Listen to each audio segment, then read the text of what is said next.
ఈరోజు చిన్న ఒక కార్యక్రమాన్ని కూడా ఇక్కడ చేయటానికి వచ్చారు. ఎన్నో 2-3 మాటలు అయింది ఇక్కడికి వచ్చారు. ఎన్టీ రామారావు కూడా ఇక్కడికి వచ్చారు. మొదట్లో ఈ యజ్ఞశాలను ప్రారంభం చేసింది ఆయన. క్షిప్ర గణపతి యజ్ఞశాల ప్రారంభం.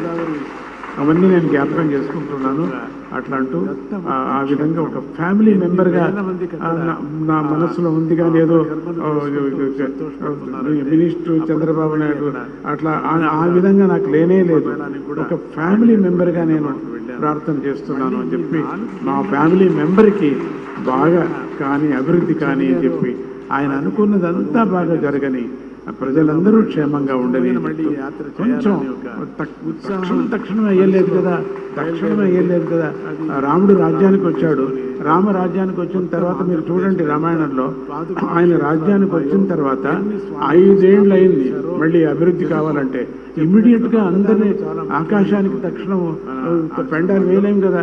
ఇమ్మీడియట్గా కావాలంటే ఎక్కడవుతుంది? మనకు అవుతుంది, సమయం కావాలి కదా. చెడుది కావటానికి ఎన్నో ఏళ్ళు పట్టింది, మంచిది కావటానికి ఇమ్మీడియట్గా కావాలా ఎట్లా అవుతుంది? దానికన్నా తగ్గుతుంది. చెడు కావటానికి అట్లయితే మంచి కావటానికి కొంచెం సమయం కావాలి కదా. అందుకని ఆ సమయం అవుతుంది. అందరూ దానికి సహాయ హస్తలుగా మనం అందరూ అందిస్తాం అని చెప్పి ఈ ఒక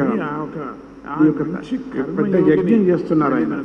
మనసులో చాలా పెద్ద యజ్ఞం. ఏదో అమరావతిని అమరావతి అనేటువంటిది ప్రారంభంలో నేను సంతోషపడ్డాను, అమరావతి మనకు వచ్చిందని. మళ్ళీ అమరావతి మనకు వచ్చేసింది. అమరావతిలో మనం ఉంటున్నాము. అమరావతి అని చెప్పుకుంటున్నాం మనం. ఇంతవరకు నేను విజయవాడ అనుకుంటుంటే అడిగారు అమెరికాలో కూడా, మీ రాజ్యం ఏది అని. విజయవాడ. ఏం చెప్తున్నాను? ఇప్పుడు చెప్తాను నేను, అమరావతి అని చెప్తాను. రాజ్యం నేను చెప్పుకుంటాను, నా అమరావతి అని నేను చెప్తాను. అటువంటిది అమరావతి అంటే ఇంద్రలోకము అన్నమాట.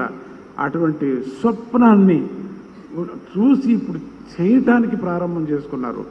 అది మంచిగా కలగని, సిద్ధి కలగని అని అంటూ ప్రతి నిత్యము ఆయన గురించి కొంచెం కష్టాలు ఉన్నప్పుడు ప్రతినిత్యం యజ్ఞం చేశారు స్వామీజీ. యజ్ఞం చేసి మైసూరులో ఆ యజ్ఞం ప్రసాదం ఎవరితో నేను ఇచ్చి పంపించలేదు. నేను ఇవ్వకూడదు, నేనే ప్రత్యక్షంగా ఇవ్వాలని అమ్మ సాక్షిగా ఈరోజు ఆయనకు ఆ ప్రసాదాన్ని అందించడం జరిగింది.